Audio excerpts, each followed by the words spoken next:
Hello, welcome to another video. My name's Lola. Why did I introduce myself? I never introduce myself normally. Whatever, we're gonna go with this because this is like the fourth time that I've done an intro. I just woke up. Today's video is gonna be me talking about the books that I read in the fall and the books that I would like to read in the winter time. It is officially the winter solstice as I am filming this. This video probably will only go up the next day. If I'm really ambitious, maybe it'll come out the very day I'm filming this. Probably not though. The way I'm gonna do this is my fall reads are going to be very short, you know, the rating I gave it, whether I liked it or not too much because I did individual review videos for most of these, not all of them. The ones that I didn't do a video, maybe I'll just say a few more words about them, but other than that, it should be pretty quick to get through what I read in the fall. Some of them were books that I had planned to read, some of them are just books that I happened to pick up, and yeah, whatever.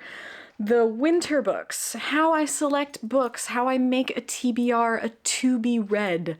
It's not really like rules. I'm not setting myself this expectation that I have to read these books. I just make a list where I'm like, you know what, these books kind of just have the vibes of the season, okay? The way I pick them is usually based on more or less a little bit of what I know about them, and then the cover, you know, the cover says a lot. If it's white and it's got snow on it, I'm probably gonna pick it. All right, let's just get into this. I feel very chaotic today. Let's embrace it. The first book, oh yeah, also these this wrap up is in no particular order. Same with the winter books. It's just a mishmash, okay? Talonsister by Jen Williams. I love this book. 5 stars. It was amazing. A Study in Drowning by Ava Reed. I did not do a individual review video for this. I gave it 3 stars. Not my favorite from Ava Reed. I really loved her The Wolf and the Woodsman. I adored Juniper and Thorn.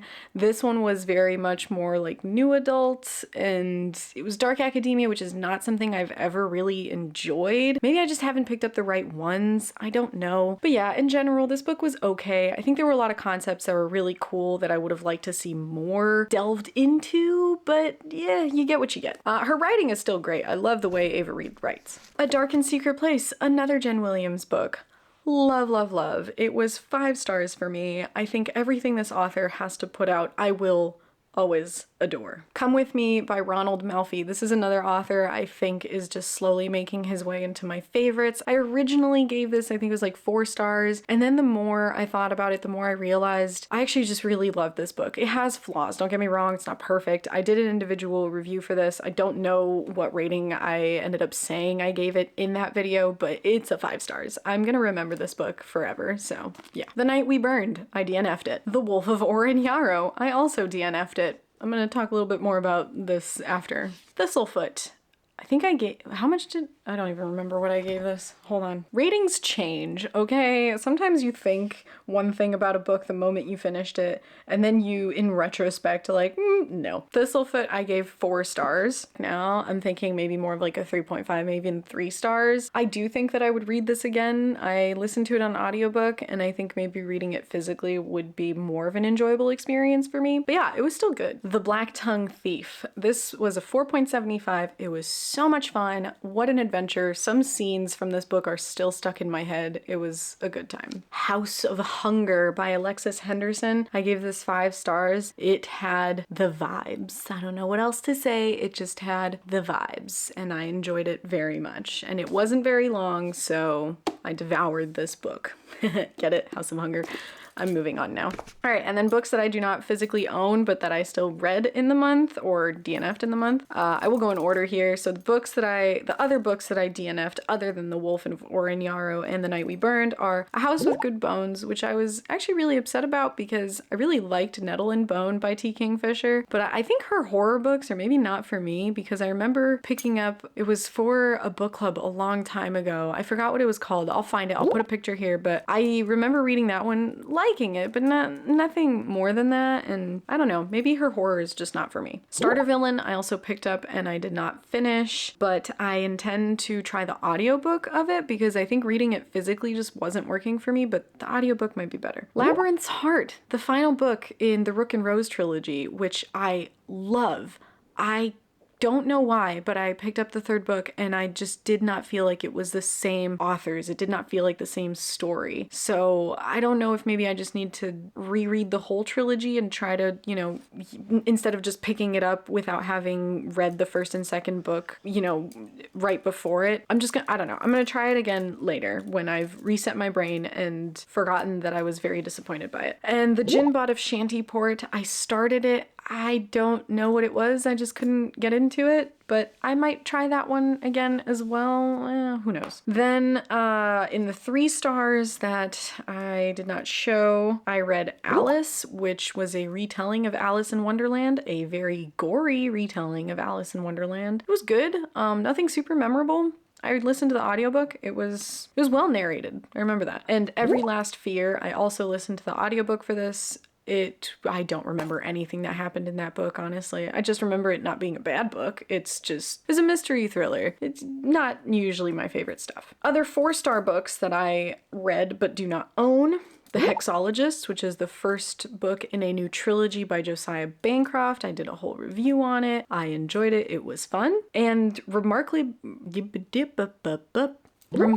Bright Creatures is another book that I read for another book club. I listened to it. The narrator is amazing. There were 2 narrators. Love it. Super cute, very heartwarming, very, you know, just, I don't know, human. Very human. This is a good read. I didn't expect it. I'm not a huge fan of contemporary literature, but I really liked Remarkably Bright Creatures. I recommend it. And I believe that's it. Oh yes, and then finally, my unrated books, or the reads that I got around to that were not rated, which is usually manga, is I haven't talked about it really until now, but I have been reading Jujutsu Kaisen. In the fall, I read from volume 21 up until the most recent chapter update. And I have to say, I really loved Jujutsu Kaisen when I first started it. I thought it had a great concept, and now I feel like it's just dropping the ball. I don't want to go too much into it because manga is something that I feel like you have to kind of read the whole thing, which is really hard to do, especially with manga nowadays that are like almost all of them are never gonna end. But Jujutsu Kaisen felt like it started off with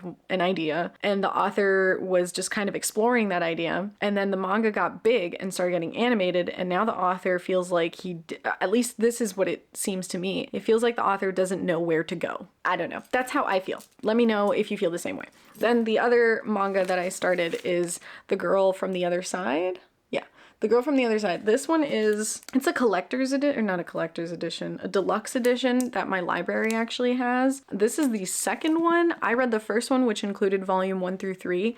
It's so good. I really want to keep reading it. I have this one. I might buy these for myself. The illustrations are gorgeous. Let me see if I can find one. Oh my gosh, that is so cool. What is that? I don't know what this is, but there's a little preview of what the art looks like. Between the chapters sometimes, or the volumes, there's like these really cool, almost slightly colored arts. Yeah, like this. I don't know. I was really liking it. So I read up to volume 3 and I do intend to continue it. Okay, now that that's out of the way, I hope that was quick enough. Let me drink some tea. Take a second, take a breather. Okay, so now onto the books that I hope to get around to in the winter time. A lot of them I do have physically. I will read the synopsis. If it's a very long synopsis, I might just read the first few sentences and then there we go. Because last time I did this, I read the entire synopses of all the books and my mouth was parched. I'm gonna break this part up into sections, starting off with standalones that I want to read, and then series that I want to continue, and then series that I would like to start. So, starting off with the standalones, I have War of the Worlds by H.G. Wells, which I've never read. I only watched the movie when I was a kid, the one with Dakota Fanning, and I forgot the other guy's name. The back of this is more of like a, I don't know, publisher trying to get you to read the book, but this is what it says in case you're curious. This is a copy that I got from my used bookstore too, so this is interesting. Actually, when was this published? 1964. Not bad. Anyways, the worlds in conflict here are Earth and Mars. The novel is strong in dramatic impact, paced by a quick-moving style and an ordinary vocabulary which renders scientific considerations comprehensible. The setting is England in the late 19th and early 20th centuries. There are 3 major characters: the narrator, whose interest in astronomy, desire to survive, and scientific temperament complement a unique point of view, the artilleryman, who characterizes mankind's feeble defense against the invaders as bows and arrows against lightning, and a curate who, like the comforter in Archibald MacLeay's play J.B., no clue who the fuck that is, attributed the invasion to the sins of man and views the situation as a modern Sodom and Gomorrah. Together with a gallery of minor characters, hosts of military units, and the civilian evacuees, the narrator, the soldier, and the curate reflect the human side of the War of the Worlds. I'm actually pretty excited to read it. I don't know, I feel like it's a classic that I've seen a few people say it's good, so we'll see. The other standalone that I would like to get around to is The Witch's Heart by Genevieve Gornichek? Yeah, sure. Men die, gods die, she lives on. It says that right there. Okay, yeah, so this one says, Angrboda's story begins where most witches' tales end, with a burning. A punishment from Odin for refusing to provide him with knowledge of the future. The fire leaves Angrboda injured and powerless, and she flees to the farthest reaches of a remote forest. There, she is found by a man who reveals himself to be Loki, and her initial distrust of him transforms into a deep and abiding love. Their union produces 3 unusual children, each with a secret destiny, who Angrboda is keen to raise at the edge of the world, safely hidden from Odin's all-seeing eye. But as Angrboda slowly discovers her prophetic powers, she learns that her blissful life, and possibly all of existence, is in danger. Yeah. Next. Oh yeah, next is one that I do not own physically. I don't even have the ebook yet, but I am intent on reading it. And I know that I just said that dark academia is not my thing, but the friend of mine that I read Talonsister with, she read Blood Over Brighthaven, and she loves M.L. Wong. I don't know how to say the author's name, but she said it was really good and that I would probably really love it. And I did really like The Sword of Kaigen. I actually would like to reread The Sword of Kaigen. Sword of Kaigen is a good winter book if you want a winter book. But yeah, so the next standalone is Blood Over Brighthaven by M.L. Wang, however you want to say it. The synopsis for this one is very long, so I'm just gonna keep it to the sentence that's at the top. And then there's a little sentence at the bottom as well, so I'm just gonna read that. Magic has made the city of Tyran, you can say that in so many different ways.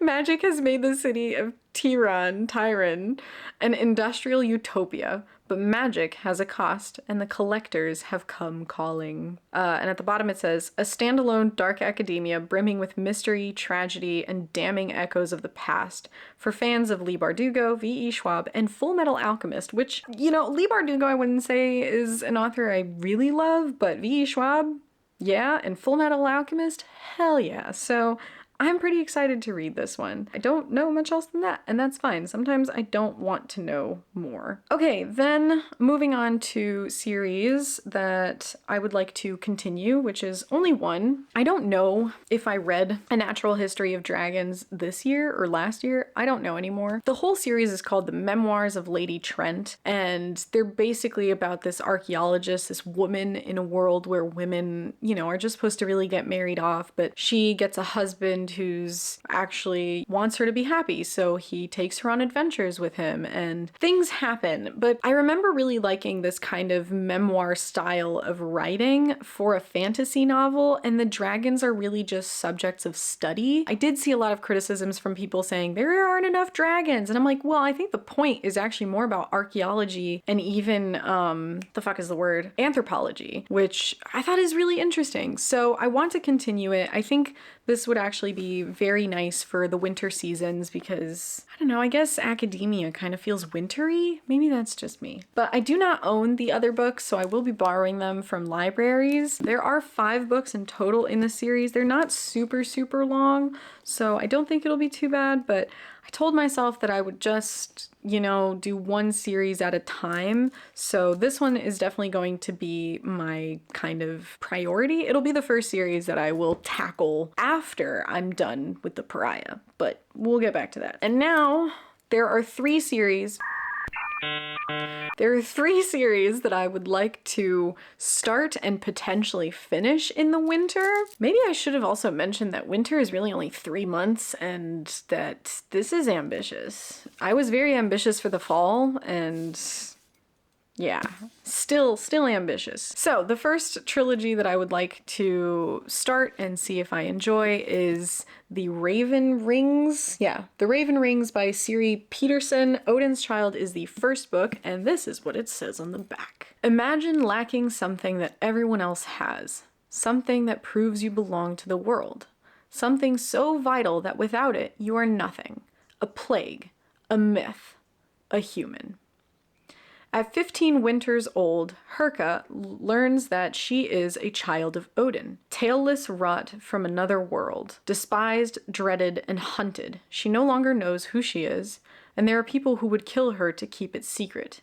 But there are worse things than children of Odin, and Herka is not the only creature to have broken through the gates, or to have broken through the gateways. This is technically a young adult series, but there's someone I follow on Instagram who keeps talking about how wonderful and amazing this series is. So I bought the first book, or someone bought this for me. I think John bought this for me. And I really, really want to read it. I mean, come on, this cover. Does it not look like winter? This looks like winter. So yeah.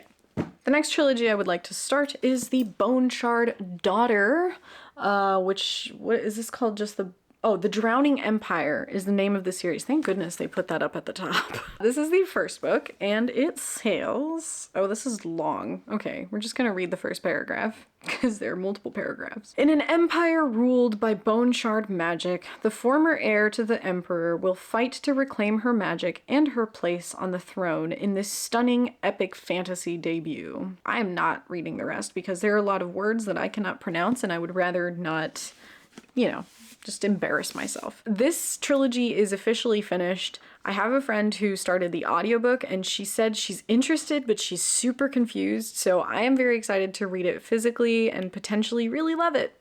I don't know, I mean, my hopes are very high for everything here. I want to love all of it. And the final trilogy that I would like to start is Promise of Blood by Brian McClellan? McClellan? Is that how you say that? I hope that's how you say that. This is the Broken Binding subscription trilogy. I do not have the third book. I just have the second one so far. The third book got shipped at the beginning of December, which means that I will be getting it at the beginning of January. So yeah, I have plenty of time. This is the Powder Mage trilogy. Promise of Blood is the first book. It also came with a really cool bookmark with like a quote on it. I actually really like the quotes that they put on these. It says, when a man solved his problems by punching them, books were often a foreign thing. That's actually very funny. Oh geez, this one also has a very long synopsis. I'm not going to read all of it. We're just going to read part of it. Oh shit, at the bottom it says, Promise of Blood is a spectacular fantasy debut set in a world where gods walk the earth and guns and magic create the perfect combination. All right, I think that's where we're going to leave it because now I'm very interested. I do know that it's kind of like a Civil War type of setting, I guess. I'm just saying that because I heard someone say something about that, like it's very military, but there's also like... that looks like the Civil War. And even just the guy dressed up, like, look at that. It's really cool. Okay, and I do know that I already said that I was continuing the Memoirs of Lady Trent. Technically, I'm also continuing The Covenant of Steel, but I did start this. I'm almost finished with it, so I will be finishing the Covenant of Steel trilogy before I pick up any of these other books. I'm really, really enjoying it. I'm hoping to be able to do like a full review of the whole trilogy, so look forward to that if you look forward to my videos. And I think that's it. Oh right, I said that I would talk about The Wolf of Orin Yarrow. So this is kind of just a quick little thing. So The Chronicles of the Wolf Queen is a trilogy that was done by the Broken Binding subscription. They're all these like, they're really beautiful. They have these amazing edges, this beautiful art and the naked covers and everything. The thing is, I couldn't get into it. I tried. I think My little bookmark thing is marked to where I stopped. The little like ribbon. Yeah, I got 50 pages in and I was like, this is just not for me. So I am going to be putting this up on Pango Books the moment that this video goes up. So if anyone is interested in buying them, there'll be a full set. I'm gonna set them at the price of what I paid essentially for them, which is the subscription, which is in, you know, sterling pounds, which I pay in dollars, and it's just different. Anyways, so those will be up if anyone really wants these books. They are gorgeous, and I don't like holding on to books that are just pretty and I didn't like or didn't read. So yeah. For anyone who's really excited about this series, really loves it, first come, first serve. I think that's it. Yeah.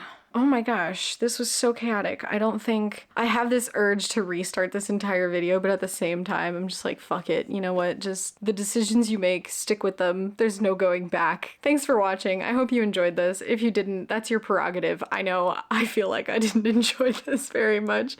I'll see you in the next one. Bye.